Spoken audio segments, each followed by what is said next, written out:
자, 오늘 할 내용은 집합의 두 번째 파트인데요. 그 두 번째 파트 중에서 뭘 얘기할 거냐면 연산을 이야기할 건데, 오늘 할 내용들은 수학 공부에 있어서 가장 좀 기본이 되는 토대들이 되는 내용들이 좀 많으니까 우리 한번 잘 따라가 보도록 합시다. 자, 한번 일단은 첫 번째로 갈 거는 우리 이제 이거예요. 집합의 연산인데, 이 집합의 연산이라는 걸 좀 보게 되면은 숫자에서도 사칙 연산이 존재하듯이 집합에서도 연산이 존재하거든요. 그 연산이라고 말하는 게 크게 이렇게 얘기하는 거예요. 합집합, 교집합, 차집합, 전체집합, 여집합. 자, 이러한 내용들을 좀 이야기하기 전에 우리가 조금 먼저 하고 갈 내용들이 좀 있는데, 첫 번째는 뭐냐면 또는이라는 말과 그리고라는 말의 조금 의미를 좀 살피고 갈게요. 우리가 일반적으로 쓰는 또는이라는 말의 의미는 A 또는 B다라고 한다면 둘 중에 하나만 얘기를 하고, A 그리고 B다라고 한다면 둘 다를 해당하는 말만 할 때만 쓰는 말인데, 수학에서는 이 또는이라는 말, 그러니까 그리고라는 말의 의미는 우리가 일상에서 쓰듯이 똑같은 의미로 가지만, 수학에서 말하는 또는이라는 의미는 둘 중에 하나만 얘기하는 게 아니라 둘 다 이야기할 때도 포함을 하는 말이라는 게 약속이에요. 다시요. 둘 중에 하나만 아니라 둘 중에 두다. 그러니까 둘 다 해당이 될 때도 쓰는 말이 또는이라는 말이고, 그리고는 둘 다 해당이 될 때만 쓰는 말이라는 거를 우리 명심하고 갑시다. 그래서 일단은 첫 번째로 얘기하는 말의 의미는 우리 한번 볼 거는 합집합이라는 말과 교집합이라는 말인데, 합집합이라는 말은 말 그대로 두 집합을 서로 합했다는 말이거든요. 그래서 이 합했다는 말이기 때문에 A에도 있거나 또는 B에도 있는 원소를 말하는 걸 합집합이다라고 얘기하는 거고, 교집합이다라고 하는 말의 의미는 둘 다 해당이 되는, 그러니까 A에도 있고 B에도 있는 집합을 뭐라고 표현하냐면 그거를 교집합이다라고 표현하고요. 이것들을 연산기호로서 어떻게 표현하냐면 A 합 B, 그러니까 이런 식으로 표현이 되는 게 합집합인 거고, 이 컵을 뒤집어 놓은 모양이 뭐가 되냐면 그게 교집합이 돼요. 그래서 다시 한번 얘기하자면 합집합은 둘 중에 하나 이상, 교집합은 둘 다 해당이 될 때만 쓰는 말이라는 걸 꼭 명심하고 갑시다. 그리고 합이 존재하기 때문에 또 존재하는 게 뭐냐면 차집합이 존재를 하는데, 이 차집합의 기호는 A차 B를 쓰는데, 이 말은 뭐냐면 A에 있는 원소에서 B에 있는 원소를 뺀다는 말의 의미거든요. 그래서 A에는 들어가 있지만, 자, A에는 들어가 있지만 B에는 들어가 있지 않은 원소를 뜻하는 말이다 라고 이야기를 하는 거고, 전체 집합이다 라고 얘기하는 건 뭐냐면 우리가 어떤 문제를 풀거나 했었을 때 어떤 이거 생각을 해야 되는 범위가 있거든요. 예를 들어서 유리수면 유리수 범위, 실수면은 실수 범위, 이렇게 범위를 좀 한정 지어야 때가 있는데, 전체 집합은 그런 역할을 하는 거예요. 그러니까 내가 생각해야 되는 범위가 어디까지 생각을 할래? 실수 전체적으로 생각을 할래? 아니면 유리수만 생각을 할래? 아니면 정수 범위만 생각할래?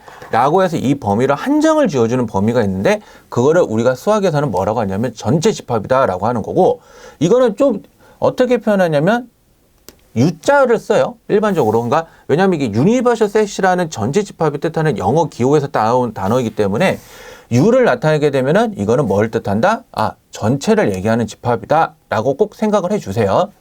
그러면 여집합이다 라고 하는 건 뭐냐면 남을 여자인데, 그러니까 전체 집합에서 빼고 남은 집합.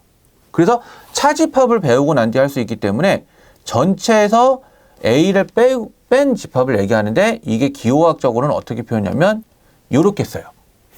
그러니까 A의 여집합이라고 해서 이거를 A의 여집합이라고 읽거든요. 그래서 전체에서 A를 빼고 남은 집합을 뭐다라고 표현하냐면 이거를 여집합이다라고 표현한다라는 거. 자, 되셨을까요? 이거를 이 글로 보면 조건제시법으로 표현하면 이런 표현을 쓰는데, 실제적으로는 그림상으로 얘기를 하는 게 조금 더 여러분들한테 편하기 때문에 한번 그림으로 나타내는 것도 한번 볼게요. 자, 우리가 일상적으로 집합을 그림으로 표현하는 방법을 저번 시간에 뭐라고 얘기했었죠? 예, 벤 다이어그램이라고 했죠. 그래서 전체 집합을 일반적으로 이렇게 표현했을 때 이렇게 네모로 나타내고요. 집합 A와 그 다음에 집합 B가 이렇게 해서 존재를 하게 되는데, 자, 색깔로 구분을 합시다. 합집합이다라고 말하는 거는 둘 중에 하나 이상 해당될 때라고 얘기했거든요. 그래서 이 A와 B에 다 들어가는, 그러니까 둘 다 해당하는 부분도 들어가고 둘 중에 하나만 해당하는 부분도 다 들어가는 이 빨간색 영역이 뭐가 되는 거냐라고 하는 거냐면 A 합 B를 얘기를 하는 거고, 자, 노란색으로 이야기하는 부분은 뭘 얘기할 거냐면 둘 다 해당이 되는, 즉 교집합적이거든요. 그래서 이 노랗게 칠한 A에도 들어가 있고 B에도 속한 이 들어가 있는 부분을 뭐라고 하냐면 A와 B의 교집합이다라고 표현을 하고요. 자, 연두색이다라고 얘기하는 거는 뭘 얘기할 거냐면 차집합 부분을 얘기할 건데, A에서 B를 뺐을 거냐, B에서 A를 뺐을 거냐. 즉 A에 있는 집합에서, 자, A라는 들어있는 집합에서 B가 들어가 있는 이 부분을 빼죠. 그래서 요것을 말하는 요 부분이 뭐가 되냐면 이게 A 차 B가 되고요. 자, 파랗게 칠하는 부분은 뭐를 얘기할 거냐라고 하는 거냐면 반대죠. A에서 B를 뺀 게 아니라 B에 있는 부분에서 A를 뺀 거를 나타내는 거기 때문에 이 파랗게 칠한 부분은 뭐를 얘기하냐면 그게 B차 A를 얘기한다는 거. 이거 잘 새겨 들으세요. 어떻게 빼냐에 따라서 영역에서 나타내는 부분이 좀 달라요.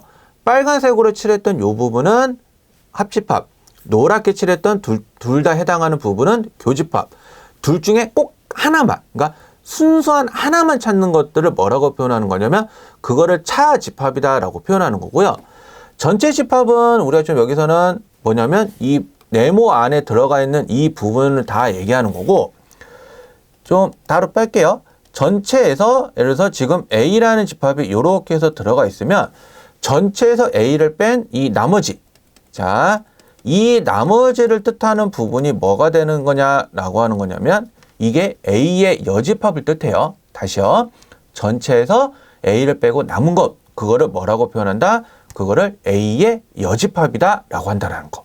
자, 그러면 문제로 한번 넘어가 볼 텐데 지금 문제가 뭐라고 되어 있냐면 전체 집합은 1, 2, 3, 4, 5, 6, 7, 8이고 A 집합이 1, 2, 3, 4, B 집합이 3, 4, 5, 6, 그 다음에 합집합, 교집합, 여집합, 차집합을 차례대로 구해보세요 라고 되어 있는데, 일단은 합집합을 먼저 구해보면 A하고 B를 합하는 거죠.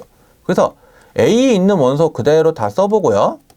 B에 있는 원소도 다 써보면 뭐가 문제가 되냐면 이 3, 4라는 원소가 지금 두 번이 써졌죠. 그래서 이게 두 번이 써졌기 때문에 어떻게 하는 거냐라고 하는 거냐면 한 번만.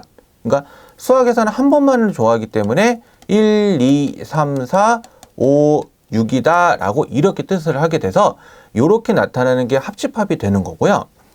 교집합이다 라고 말하는 부분은 뭐냐면 아까 집합에서 보게 되면 썼는데 A에도 있고 B에도 있어야 되죠.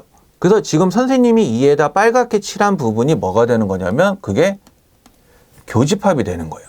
자, 다시 한번요. 합집합을 쓸 때는 다 쓰는 거지만 중복이 될 때는 한 번만 쓰기 때문에 그 중복되는 걸 한 번만 쓰고요. 그 중복되었던 원소가 나타내는 방법이 뭐가 되느냐? 그게 교집합이 된다라고 얘기하는 거고, A의 여집합이다라고 한다는 건 뭐냐면 전체에서 A를 뺀 거죠. 그래서 전체에서 A를 뺀 거니까 전체가 1, 2, 3, 4부터 8까지인데 거기서 A가 1, 2, 3, 4죠. 그래서 이거를 빼니까 뭐가 되냐면 5, 6, 7, 8이라는 거. 다시요. A의 여집합을 구하게 되면 전체에서 A를 뺀 거기 때문에 5, 6, 7, 8. 여기 문제는 없지만 만약에 B에 대한 여집합을 한번 마찬가지로 우리가 구해본다라고 한다면 1, 2, 3, 4, 5, 6, 7, 8에서 3, 4, 5, 6을 뺀 거죠. 그렇기 때문에 이거는 1, 2, 7, 8이다 라고 이야기가 가능해지겠죠. 자, 그 다음에 A차 B다라고 이렇게 해서 표현을 하게 되면 A에서 B를 빼죠. 그러면 A가 있는 원소 1, 2, 3, 4 중에서 B에 들어가 있는 이 3, 4를 어떻게 하는 거예요? 날리는 거예요. 그래서 남는 원소가 뭐가 되느냐라고 하는 거냐면 1, 2. 만약에 반대로 B차 A를 구하라고 했다.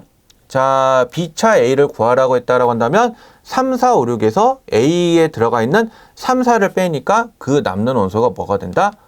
5, 6이 된다라는 거.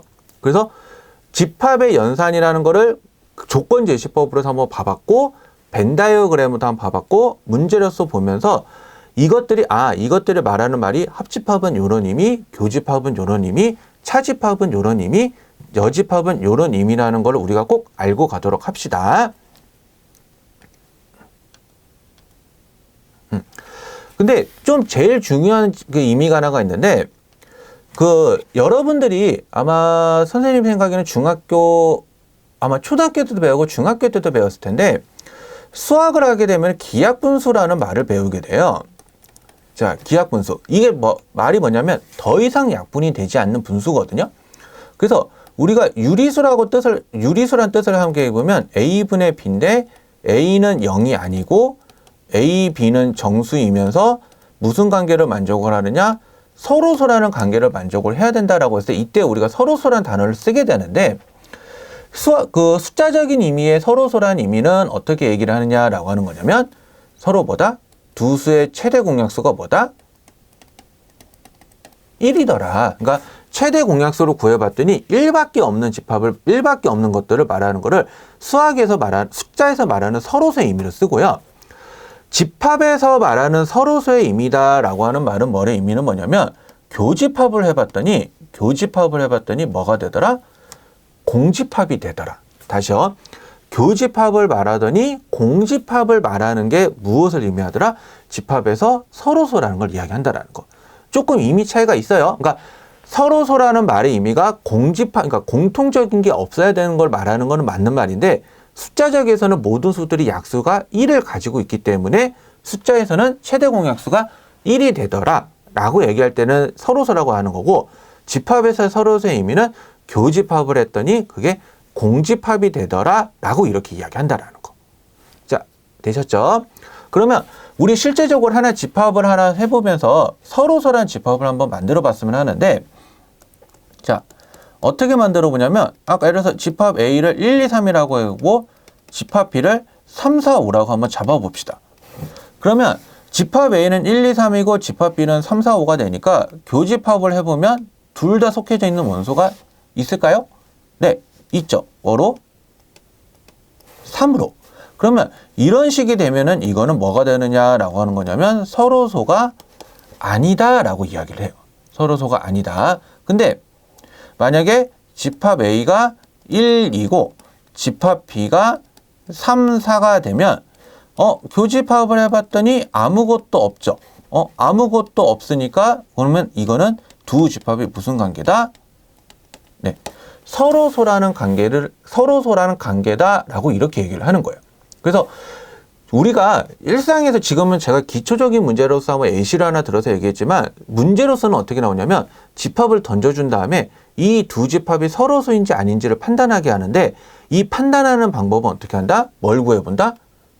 교집합을. 그래서 교집합을 구해봤더니 아무것도 들어가 있지 않은 원소이더라 라고 얘기하는 거를 할 때 뭐라고 표현한다? 서로소.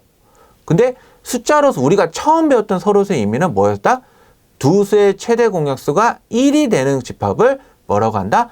숫자를 서로소라고 얘기하더라 라고 했던 거를 집합에서는 교집합을 해봤더니 그 교집합이 공집합이 되더라 라고 얘기하는 거를 서로소라고 이야기한다는 걸 꼭 명심하도록 합시다. 그래서 집합의 이제 연산 법칙이다라고 이야기를 하는데 집합의 연산 법칙이다라고 하는 거는 우리가 숫자에서도 배웠던 법칙이 존재하는데 자, 예를 들어 더하기면 A 더하기 B랑 B 더하기 A가 같다라고 하고 A 곱하기 B랑 B 곱하기 A는 같다라고 얘기하는데 이거를 뭐라고 표현하죠?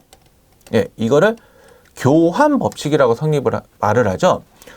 교환 법칙이다라고 한다는 말의 의미는 뭐냐면 말 그대로 바꿨다예요. 그러니까 두 수의 자리를 바꿔줬는데도 그 값이 똑같이 성립을 하더라라고 얘기하는 게 교환 법칙을 얘기하는 거거든요.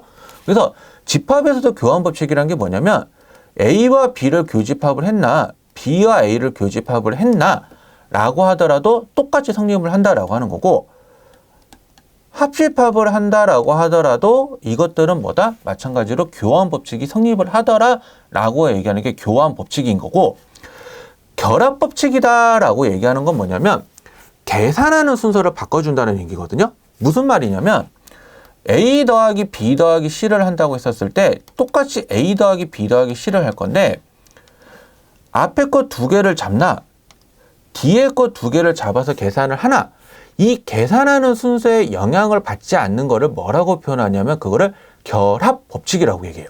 그러면 수학에서도 집합에서도 마찬가지로 결합 법칙이 성립을 하는데 A와 B와 C와 이렇게 있었을 때 이거를 앞에 거를 먼저 하나, 또는 A와 B와 C의 교집합을 해서 하나 영향을 받지 않고, 마찬가지로 이거는 합집합을 얘기할 때도, 자, 합집합을 얘기를 할 때도 마찬가지로 성립을 한다라는 거. 그러니까 합집합을 할 때도 결합 법칙이 똑같이 성립한다라는 거는 집합에서도 똑같다라는 걸 꼭 기억을 해 주시고요. 분배 법칙이다라고 하는 말의 의미는 뭘 얘기하는 거냐면 어떠한 하나가 있으면, 이렇게 있으면 이 하나를 여기다가 차근차근 이렇게 다 곱해주는 거를 분배 법칙이다라고 표현을 하거든요. 분배 법칙. 그러니까 집합도 A와 B를 했는데 이렇게 해서 얘기를 했는데 이것들을 하나씩 전개를 해줘서 A, 교, B, 그 다음에 이거는 그대로 와서 합 A, 교, C라고 얘기를 하든지, 또는 A, 합 B, 교, C인데 A, 합 B, 교, A, 합 C라고 이렇게 해서 말하는 거를 우리가 이거를 뭐라고 표현하냐면 분배 법칙이라고 얘기를 해요. 그러니까 마찬가지로 집합에서도 분배 법칙은 그대로 성립을 한다라는 거. 근데 조금의 차이점은 뭐냐면 그러니까 그 숫자적인 의미에서는 여기가 곱하기일 때, 여기만 곱하기일 때만 성립을 했는데, 여기가 곱하기일 때만, 이 말은 여기가 더하기일 때는 이게 분배를 하지를 않아요. 숫자에서는. 근데 집합에서는 합집합과 교집합의 순서가 바뀌어 있어도 똑같이 성립을 한다라는 게 굉장히 특이 케이스이기 때문에 꼭 우리가 명심을 하도록 합시다. 자, 조금 일부분만 지울게요. 그 다음에 말하는 법칙은 뭐냐면 이제 분배 법칙이라고 드모르간의 법칙이라고 얘기를 하는데, 이 드모르간의 법칙이다라고 얘기하는 거는 아마 집합에서 굉장히 중요한 법칙일 거예요. 그래서 이 드모르간의 법칙은 어떻게 얘기를 하냐면 교집합의 여집합을 했더니 이게 A의 여집합 합 B의 여집합이 되거나, 또는 A 합 B의 여집합은 A의 여집합 교 B의 여집합이 되는 것들을 뭐라고 표현하면 이거를 드모르간의 법칙이라고 얘기하는데, 이거는 여러분들이 왜 그러냐는 질문보다는 이거는 그냥 암기라고 생각을 해주세요. 그러니까 왜냐하면 이게 벤 다이어그램으로 설명을 하긴 하는데, 그 벤 다이어그램을 설명하는 거는 조금 이론적으로만 하는 거지 실제로 수학에서는 증명이라고 표현하지는 않거든요. 그래서 드모르간의 법칙은 이렇게 성립하는데 이 말의 의미가 어디에 영향을 주냐면 나중에 명제 파트에서 영향을 주기 때문에 조금의 이거와 관련된 좀 자세한 얘기는 우리가 좀 명제에서 더 이야기를 하도록 할게요.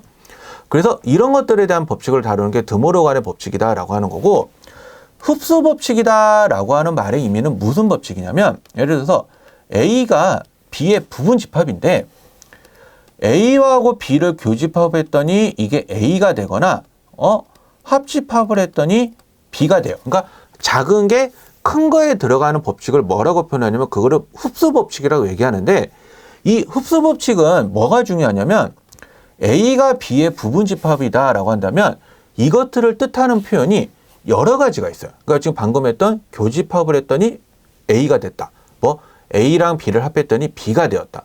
또 이거 이외에도 B의 여집합은 A의 여집합의 부분 집합이더라 라고 이런 식으로 이야기를 하게 되면 이런 것들을 나타내는 표현이 A가 B의 부분 집합을 나타내는 의미적으로 쓰거든요. 그래서 이거를 나타내는 의미가 좀 여러 가지가 가지고 있기 때문에 흡수 법칙은 말이 흡수 법칙이다라고 하는 거고, 실제로는 이것을 나타내는 똑같은 표현들이 몇 개가 있고 그것들이 뭐뭐뭐가 표현이 되는지를 꼭 알아둬야 된다라고 하는 쪽으로 생각을 해주시면 되고, 그리고 이제 기타 그 선생님 따로 명칭을 붙이지는 않았기 때문에 좀 기타라고 했는데, 이 기타에는 우리가 좀 생각해 봤을 때 좀 여러 가지 부분을 좀 할 필요가 있는 게 자, 요런 거라고 생각을 해보세요. 만약에 우리가 좀 이거를 가지고 응용할 건데, 자, A하고 A를 교집합을 했어요. 그리고 A하고 A를 합했어요. 집합이 서로 같은 걸 교집합하거나 서로 같은 걸 합집합을 하면 그거는 그냥 자기 자신이 되겠죠. 그리고 A와 A의 여집합을 교집합을 하면, 자, A에 있는 거와 A에 없는 거의 공통점을 찾을 거예요. 그게 존재할까요? 안 하죠. 그래서 이럴 때는 뭐가 되냐면 이거는 공집합. 근데 합했어. 그러면 이것을 합하게 되면 이것은 무엇을 뜻하느냐? 전체를 뜻한다는 거. 전체. 그리고 전체 여집합은 공집합이고요. 공집합의 여집합은 전체라는 거고요. 그래서 전체 여집합의 공집합의 여집합은 전체 집합 해서 이런 식으로 표현들을 해놓는 거를 우리가 뭐라고 하는 거냐라고 하는 거냐면 그 집합의 연산 법칙들 이외에 그 나머지 여러 가지 법칙들이다라고 하는 거고, 이거 이해도 굉장히 무수히 많아요. 근데 많은 것들을 소개를 할 수 없기 때문에 우리가 여기서는 좀 기본적인 거로 꼭 알아야 될 내용들만 살펴볼게요. 그래서 교환 법칙, 결합 법칙, 분배 법칙, 그리고 제일 중요했던 드모로 간의 법칙까지 꼭 우리가 이 집합들은 꼭 외워주셔야 되고, 이 흡수 법칙이라고 말을 하는 것도 표현을 하는 방법에 따라서 같은 의미로 쓰이는 거구나 라고 하는 것들을 꼭 같이 명심을 해주세요. 왜냐하면 이 파트가 시험 문제 나왔을 때 꼭 굉장히 중요한 말을 얘기하니까요. 그리고 마지막으로 얘기하는 이제 유한집합에서 말하는 원소의 개수인데, 이 말의 의미는 뭐냐면 선생님이 생각하는 집합과 명제라는 파트는 수학에서도 그 독서 분야거든요. 쉽게 말하면 그러니까 굉장히 글로 표현되는 분야들이 많은 것 중에 하나가 그 집합과 명제인데, 문제들이 이론적으로 A가 뭐고 B가 뭐가 아니라 문제에서 뭐 축구를 좋아하는 사람, 농구를 좋아하는 사람 몇 명, 뭐 전체 반은 몇 명이라고 해서 이렇게 문장으로 나오는 문제들에서 쓰는 문제인데, 요거는 제일 중요한 말은 어떤 것만 생각을 하면 딱 쉽냐면, 자, 예를 들어서 합집합의 원소의 개수를 제가 구하고 싶어요. 합집합의 원소의 개수를. 그러면 이거는 집합 A의 원소의 개수에서 집합 B의 원소의 개수를 더해주면 좋은데, 아까 전에 우리가 실제로 합집합을 구했을 때 뭘 했었냐면 중복이 되는 건 뺐었죠. 그래서 이때 중복이 되는 교집합은 한번 빼줘야 된다라고 얘기를 하는 게 그 유한집합에서 말하는 원소의 개수를 얘기하고요. 특히 예를 들어서 얘네들이 서로소 관계예요. 그러니까 A랑 B가 서로소인 관계일 때는 그냥 두 집합을 그냥 어떻게 하면 되냐라고 해주면 그냥 더해주면 된다라는 거. 그러니까 더해주면 된다라고, 어떨 때 얘네 둘이 서로소라는 관계일 때는 이렇게 쓴다라고 얘기를 하는 거고요. 이게 교육과정에서는 빠졌지만은 지금은 아직도 문제에서 나오는 게 뭐겠냐면, 집합이 서로 다른 게 3개일 때는 어떻게 약속을 잡냐라고 하냐면, 자, 마찬가지로 3개짜리 합집합을 구할 건데, 일단은 A라는 원소와 B라는 원소와 C라는 원소를 더하고요. 거기서 각각의 중복이 되는 교집합을 빼주는데, 자, 교집합을 빼주는데 이게 중복이 되는 거는 한 번만 빼야지 여러 번 빼면 안 되거든요. 근데 이게 한 번 더 빠지는 집합이 있어서 마지막에 어떻게 해주냐면 이 3개짜리의 교집합을 한 번 더 더해줘요. 그래서 서로 다른 집합이 3개가 되는 경우에는 이런 식으로 해서 원소의 개수가 3개짜리를 이렇게까지 한다라는 거.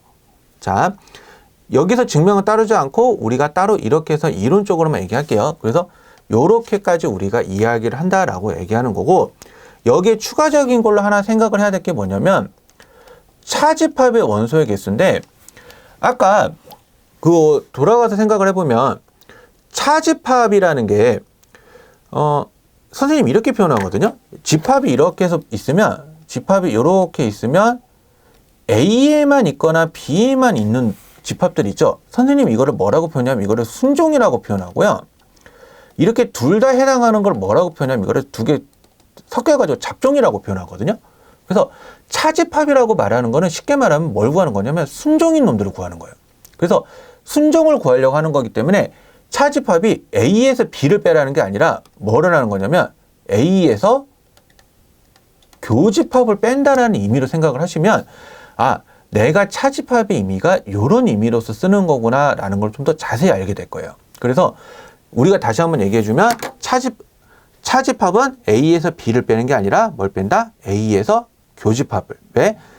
A에만 있는, 실제로 A에만 있는 순정을 찾고 싶기 때문에 이 순정이 되는 집합들의 원소가 이렇게 해서 존재를 한다라고 하는 게 차집합이다 라고 얘기하는 것까지 꼭 알아두시면 여러분들이 고등학교 올라갔을 때 집합을 배웠을 때 많이 어려운 것들은 없을 거예요.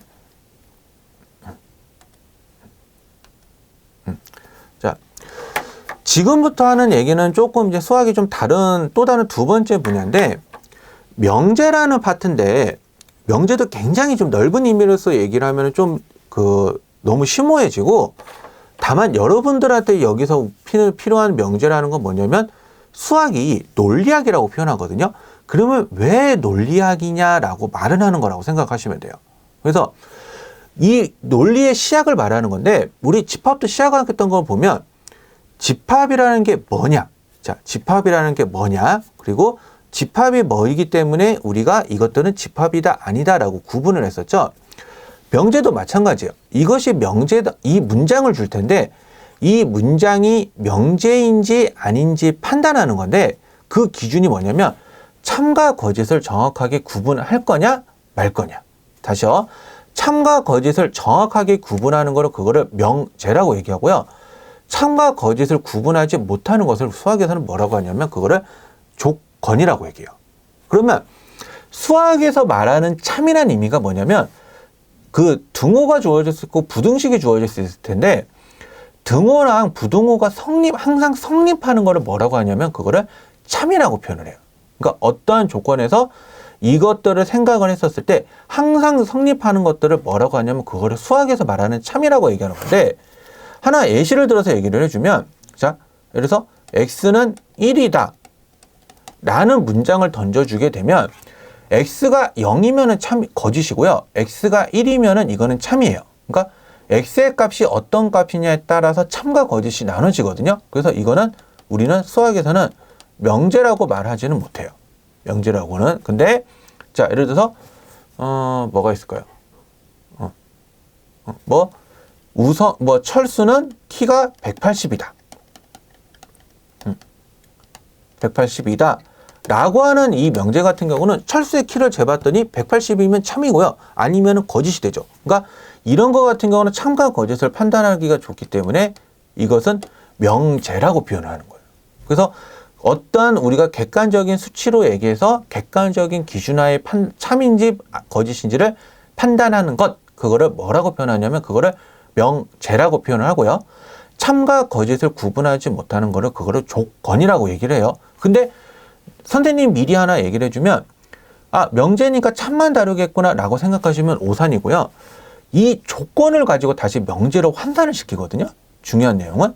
그러면 왜 이것들을 이렇게 해서 이것들을 명제로 만드는 가정이 필요한데, 그 가정을 말하는 게 우리가 집합에서 말해왔던 그러한 것들을 여기서 토대로 다시 한번 이야기한다라는 거. 그래서 우리가 오늘 해야 되는 거는 참과 거짓다 판단하는 것도 중요하지만 참과 거짓이 아니라 명제가 가지고 있는 내포되는 의미들을 우리가 조금 더 자세하게 한번 살펴보도록 합시다. 그래서 첫 번째로 말을 하는 거는 뭐를 얘기하냐면, 명제를 하면은 꼭 구분해야 되는 것들이 좀 있는데, 그 명제 파트에서 일단은 고등학교 수학에서는 이 세 가지를 먼저 배우기 때문에 이 세 가지를 하나 했고, 이거는 추가적으로 여러분들이 기하라는 과목을 하게 되면 그때 배우게 되는 내용이 될 텐데, 수학에서 말하는 정의, 그러니까 이거 우스갯소리로 인터넷상에서 문과냐 이과냐 구분하는 말이기도 한데, 정의라고 말하는 거는 이과적인 생각으로 해서는 뭐냐면 데피니션이거든요. 그러니까 이것은 뭐를 얘기하는 거냐면 뜻을 정한다고 생각하시면 돼요. 예를 들어서 이등변 삼각형의 뜻은 이거다. 두 변의 길이가 같은 삼각형을 이등변 삼각형이다 라고 우리가 부르겠다라고 했었을 때, 이 이등변 삼각형이 가지고 있는 이거를 뜻을 말하는 거를 정의라고 표현하고요. 정의는 뭐냐면 말 그대로 성질이에요. 성질. 그래서 이 성질이다 라고 했을 때 이등변 삼각형이 가지고 있는 거. 그래서 꼭지각은 밑변을 수직 이등분 하더라. 아니면 두 밑각의 크기가 같더라. 이런 것들을 얘기하는 게 정리라고 얘기하는 거고, 증명이라고 얘기하는 건 뭐냐면 이 정리가 왜 참인지, 그러니까 왜 정리가 이게 왜 성립을 하는지 이거를 설명하는 과정이라고 생각하시면 돼요. 설명. 자, 구분하면 이거예요. 자, 남자는 뭐다 라고 한 걸 이거를 정의라고 표현한다면, 자, 철수는 남자다. 그러면 철수가 남자니까 남자들이 가지고 있는 뭐 어떤 것들을 얘기했을 때 이런 것들을 설명해 주면 그것들이 뭐가 되는 거냐면 그것들이 증명이 되는 거거든요. 그래서 이것들을 구분을 해야 되는데, 실제적으로 이게 정의냐 정리냐라고 구분하는 방법은 수학과 나온 선생님들은 다 알 거예요. 뭐냐면 증명을 하느냐 안 하느냐. 자, 다시요. 증명을 하지 않고 참인 거를 그대로 받아들이는 게 정의가 되는 거고, 이것들이 참인데 이 참임을 되게 이유를 많이 얘기해요. 그래서 이것 때문에 참이고 이것 때문에 참이고 이것 때문에 참이야. 그래서 결론은 참이야 라고 얘기했을 때 이 설명하는 과정들이 많은 거를 정리라고 표현한다는 거. 그리고 공리라고 말하는 거는 뭐를 얘기하는 거냐면, 이거는 약속을 뜻하는 건데 대표적으로 뭐라고 생각한다냐면 교환법칙이나 결합법칙 같은 거 생각을 해보시면 A 플러스 B는 B 플러스 A다. 증명 못 하거든요, 사실. 그래서 우리가 이것들은 하나의 승는 그냥 법칙이다 라고 얘기하는 것들이 다 그것들이 공리라고 생각하시면 돼요. 그러니까 정의라는 건 조금 의미가 달라요. 그러니까 정의나 정리나 공리나 공통점은 셋 다 참임을 얘기하지만 조금의 말뜻이 다르기 때문에 우리가 꼭 수학을 공부했을 때 이 세 가지는 꼭 구분을 하시는데, 공리까지는 구분할 필요는 없고요. 정의랑 정리는 꼭 구분을 하셔야 돼요. 정의랑 정리는. 그래서 우리 꼭 한번 명심하고 갑시다. 그래서 그 명제로 다시 넘어와서 명제 부정이라고 얘기하는데, 미리 얘기를 하면 부정이라는 단어가 두 가지가 있어요.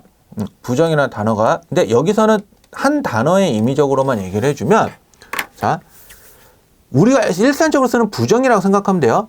뭐뭇이다, 뭐뭇이 아니다. 그러니까 다시요.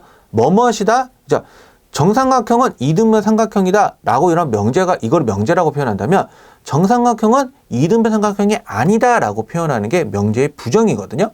그래서 이 명제의 부정을 얘기할 때는 뭐뭇이다, 그럼 뭐뭇이 아니다. 그럼 뭐뭇이 아니다, 뭐뭇이다 라고 이렇게 서로 왔다 갔다 해주는 표현이라고 생각을 해주시면 돼요. 근데 우리가 조금의 이제 부정들을 얘기했었을 때 좀 생각을 해야 되는 그것들이 뭐가 있냐면, 예를 들어서 또는 하고 그리고. 자, 또는을 부정하면 뭐라고 표현하면 그거를 그리고라고 표현하고요. 그리고를 부정하면 뭐라고 표현하면 그거를 또는이라고 얘기를 해요. 그래서 이거 아까 어떤 법칙을 생각하면 되냐면, 우리 벤 다이어그램 할 때, 자, 벤 다이어그램에서 아까 집합의 법칙을 했었을 때 드모르간의 법칙을 보면 A와 B의 합집합을 여집합하면 A여 교 B여라고 표현하죠. 그래서 이 합이 의미가 아까 뭐였냐면 또는이었고, 그리고의 의미가 교집합의 의미가 뭐냐면 그리고였거든요. 그래서 명제 부정의 약속의 첫 번째는 뭐냐면 또는을 부정하면 그리고가 된다는 거고, 그리고를 부정하면 또는이 된다라고 얘기를 하는 거고, 이게 우리가 첫 번째 약속을 하는 거고, 두 번째 약속은 뭐냐면, 자, 전체를 부정하면 뭐가 되냐면 부분. 자, 부분을 부정하면 전체가 된다라는 거에 우리가 명제 부정에서 하는 약속의 표현이에요. 그러니까 이거는 두 개는 뭐다? 그냥 약속. 그래서 O를 부정하면 뭐가 되냐면 썸이 되는 거고, 썸을 부정하면 올이 된다라는 거. 자, 또는을 부정하면 그리고를 부정하면 또는이 된다라고 이야기를 하는 건데, 다시 한번 결론만 얘기하면 반대의 의미를 가지는 것. 자, 너 뭐였지? 너 이제 뭐뭇이 아니야 라고 얘기하는 게 그게 뭐다? 명제에서 말하는 부정이다 라고 생각을 하시면 되고요. 선생님이 아까 이거 시작할 때 하나 더 있다고 했었죠? 부정이라고 말하는 법이. 그거는 뭐냐면 방정식에서 말하는 부정이 있는데, 이거는 뭐를 얘기하냐면 해가 정해지지 않는 방정식을 얘기하는 거를 부정 방정식이라고 얘기를 해요. 이거는 좀 자세한 얘기는 고도상 상에서 얘기할 테니 이 정도만 알아두시고 넘어갈게요. 자, 명제의 부정은 뭐다? 우리가 말했던 것들 반대로 말을 한다라는 거. 그 반대의 의미를 가지고 있는 것들을 뭐라고 표현한다? 그거를 부정이다 라고 한다는 것에 우리가 한 번 더 얘기를 합시다. 근데 지금부터 하는 내용이 좀 되게 중요한데 조건을 참이되게 하는 말이라고 해서 제가 제목을 이렇게 붙였는데 아까 전에 선생님이 뭐라고 얘기했었냐면 명제는 어떤 것들을 누가 보더라도 참인지 거짓인지 정확하게 말을 해야 되거든요. 그래서 참인지 거짓인지 정확하게 말을 하는 게 명제인데 조건은 참이 될 수도 있고 거짓이 될 수도 있어요. 근데 이 조건을 참이 되게 하는 집합을 뭐라고 표현하냐면 그거를 진리집합이라고 하는데 조건과 조건이 만나면 이거를 하나의 명제로 써요. 그러니까 수학에서 이거를 하나의 명제 범위로 한정해서 쓰는 거거든요. 그래서 그게 뭐를 얘기하냐면 그게 가정과 결론이다라고 얘기해서 어떻게 얘기하냐면 뭐뭇이면 뭐뭇이다 라고 이렇게 해서 이야기를 하게 되는데 이 앞부분을 뭐라고 표현하냐면 이거를 가정이라고 표현하고요. 이 부분을 뭐라고 표현하면 이거를 결론이라고 표현을 해요. 그래서 가정을 말하는 이 문제 P와 결론을 말하는 명제 Q가 존재하는데 이것을 참이되게 하는 진리집합 P가 있을 거고 이것을 참이되게 하는 진리집합 Q가 있을 거거든요. 그래서 이것이 이것을 부분집합적으로 표현이 되더라 라고 이야기하는 거를 그거를 뭐라고 표현하느냐? 조건에서 말하는 참이다 라고 표현한다는 거. 다시요. 조건과 조건이 만나면 명제가 되는데 어떻게 해서 명제라는 가정을 만드냐라고 하는 거냐면 진리집합을 이용을 해서 이 진리집합이 부분집합적으로 표현이 되면은 이거를 참이다 라고 표현하는 거고요. 자, 만약에 진리집합이 부분집합이 안 돼요 라고 한다면 이때는 우리가 이거를 거짓이라고 표현을 해요. 그래서 이것이 어떠한 집합 때문에 원소 때문에 어떠한 원소 때문에 이것이 거짓이 되게 만들었더라 라고 하는 거를 이거를 우리가 뭐라고 표현하냐면 수학에서 이거를 발례라고 표현을 해요. 발례가 거짓임을 보여주는 예시라고 하는 거거든요. 그래서 이것들을 조금 얘기를 해서 이것들을 파생을 해서 두 가지 파트를 얘기하거든요. 명제의 역과 대우냐 아니면 충분 조건과 필요 조건이냐라고 얘기를 하게 되는데 이것들에 대한 좀 자세한 이야기는 우리가 좀 다음 시간에 얘기를 하도록 하고 조금 오늘은 이론적인 것만 좀 얘기 좀 할게요. 그래서 가정과 결론을 얘기하는데 이 가정 앞에와 결론이 있었을 때 가정이 결론의 부분집합이 되면 이거는 뭐다? 이 명제는 참이다 라고 한다는 거. 자, 하나 예시로 한번 얘기 들어볼게요. 자, x가 1이면 자 원래 이것만 있으면 이거는 조건인데 이렇게 해서 만들어 버리면 이것은 뭐가 되냐면 명제가 되거든요. 그래서 봤더니 이것을 참이되게 하는 집합을 구해보면 뭐가 되냐면 1이 있고요. 이것을 참이되게 하는 집합을 구해보면 마이너스 1과 1이 있어요. 그래서 P는 Q의 부분집합이죠. 그러면 이 명제는 뭐라고 표현하냐면 true, 즉 참이다 라고 얘기를 하는 거고 만약에 문제가 이렇게 돼 있어요. x가 2이면 자 x제곱은 8이다 라고 이렇게 해서 얘기를 한다고 했었을 때 자 이거는 만족하는 진리집합이 2고 이거는 만족하는 진리집합이 2루트 2와 마이너스 2루트 2인데 이거는 요것에 들어가지 못하죠. 그래서 이것은 요것에 들어가는 집합이 아니기 때문에 이때는 우리가 뭐라고 표현하면 이거를 거짓이라고 표현을 하고요. 이 원소를 봤더니 여기에는 들어가 있지만 여기에는 들어가지 못하죠. 그렇기 때문에 이 말 때문에 거짓이 되는구나 라고 해서 요거를 우리가 뭐라고 표현하냐면 이러한 예시들을 우리가 발례라고 표현한다라는 거. 발례. 그래서 우리가 조건을 참이되게 하는 것도 하나의 명제 과정처럼 쓰기 때문에 이러한 것들의 내용을 우리가 좀 자세하게 다루어야 된다라는 거에 명제 파트예요. 수학에서 마지막 명제 파트에서 말하는 증명 과정이라고 얘기가 있었는데 이것도 우리가 좀 예시로만 얘기를 할게요. 증명이라고 얘기하는 파트는 우리가 수학에 여러분들이 언제쯤 배우나 중학교 국어에서 배우게 되면 연역적이라는 연역법도 배우고 기납법이라는 것도 배우고 삼단노법이라는 이런 명제들을 말을 배우게 되는데 그것 때문에 하나 여파를 만들어 영향을 준 게 이 수학에서 말하는 증명이거든요. 그래서 첫 번째는 뭐냐면 직접법과 간접법으로 해서 우리가 나누게 되는데 직접법이다라고 하는 거는 실제로 우리가 어디서 많이 쓰냐면은 여러분들이 중학교 2학년 때 보게 되면은 닮음을 설명했을 때 뭐랑 뭐가 같고 뭐랑 뭐가 같아서 이거는 무슨 닮음이에요 라고 얘기를 하고요. 합동인 것도 뭐랑 뭐가 같고 뭐랑 뭐가 같고 뭐랑 뭐가 같아서 이래서 이거는 무슨 합동이에요 라고 이렇게 얘기를 하거든요. 그래서 이러한 것들을 설명하는 것들을 했을 때 이렇게 많이 쓰는 방법을 뭐라고 하냐면 그거를 직접법이라고 표현하는데, 그러니까 결론이 뭐냐면 가정에서 출발해서 순서대로 결론이 이렇게 유추가 돼요. 그래서 결론이 이거예요 라고 얘기하는 게 직접법이라고 얘기를 하는 거고, 간접법이다 라고 얘기하는 거는 뭐를 얘기하는 거냐면 내가 결론이 참인 걸 알고 있어요. 그래서 결론을 좀 부정을 해가지고 뭐 모순을 유도한다든지 아니면 사례를 들어서 일반화시킨다든지 할 때 쓰는 방법들인데, 그러니까 쭉 내려가는 게 아니라 뭔가 이렇게 좀 돌아가는 느낌이 드는 방법이에요. 그래서 그거를 우리가 뭐라고 하냐면 그거를 간접법이라고 표현하는데, 수학에서 말하는 간접법이다라고 하는 건 두 종류라 생각하시면 돼요. 첫 번째는 기류법, 두 번째는 기납법. 그리고 직접법은 여기에 좀 쓸 수는 없지만 대우법이라고 해서 쓰는 방법들이 있는데, 직접법은 여러분들이 조금은 많이 중학교 때 봐왔던 방법들이라고 생각하시면 되고, 간접법들은 여러분들이 이제 실제로 명제라는 파트 단원을 배웠었을 때 실제로 배우게 되는데, 그 배우는 파트들을 이야기하는 것들이 얘기를 해요. 그래서 하나만 얘기를 하면 이 기류법을 고등수학 하에서 배우게 되고요. 실제적으로 고등수학 하에서.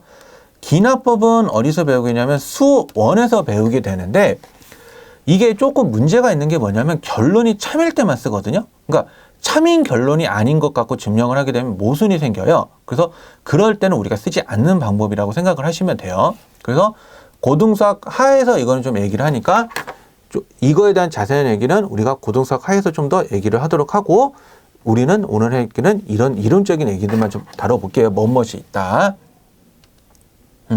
그리고 오늘 할 거 마지막 충분 조건과 필요 조건인데, 아까 선생님이 명제의 역과 대우를 얘기했었고 명제가 참이다라고 이야기했었는데, 이거를 얘기하는 거는 뭐를 하냐면 충분 조건과 필요 조건이 어떨 때는 충분 조건이고 어떨 때는 필요 조건인지 먼저 구분하는 게 필요하거든요. 그런데 이거는 선생님 생각을 했을 때는 뭔가 기호를 먼저 의미할 필요가 있는데, 화살표 하나일 때와 두 개일 때로 구분해야 되는데, 화살표 하나일 때는 무슨 의미냐면, 그래서 그냥 이거는 문장이에요. 말 그대로 P이면 Q이다. 자, 다시요. P이면 Q이다를 나타내는 그냥 일상적인 문장을 나타내는 거고, 그래서 이 문장이 참이 돼요. 자, 이 문장이 참이 되면 화살표를 두 개로 표현하게 되거든요. 그래서 이 말의 의미는 P이면 Q이다가 참이구나 라는 거를 나타내는 문장이라고 생각하시면, 그러니까 기호로 생각을 하시면 돼요. 이거 꼭 구분하셔야 돼요. 꼭 구분하셔야 돼요. 하나를 쓸 때와 두 개를 쓸 때 의미가 다르다라는 거. 하나를 쓰면 참인지 거짓인지 아직 판단 전인 거고, 두 개를 쓰면 참이다라는 게 이미 판단이 됐다라는 거. 근데 우리 여기서 얘기하고자 하는 건 뭐냐면, 참이다, 그러니까 P이면 Q이다가 참이다 라고 얘기가 돼 있으면 P는 Q이기 위한 충분 조건. 다시 이런 말이, 자, 이게 성립을 하게 되면, 이게 성립을 하면 P는 Q이기 위한 무슨 조건? 충분 조건이다 라고 얘기하는 거고, Q는 P이기 위한 뭐라고 표현하냐면 이거를 필요 조건이다 라고 표현을 하거든요.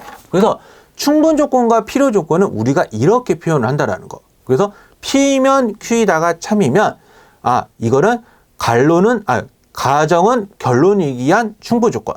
거꾸로 결론은 가정이기 위한 필요 조건이다 라고 이렇게 이야기를 한다라는 거를 꼭 명심하도록 합시다.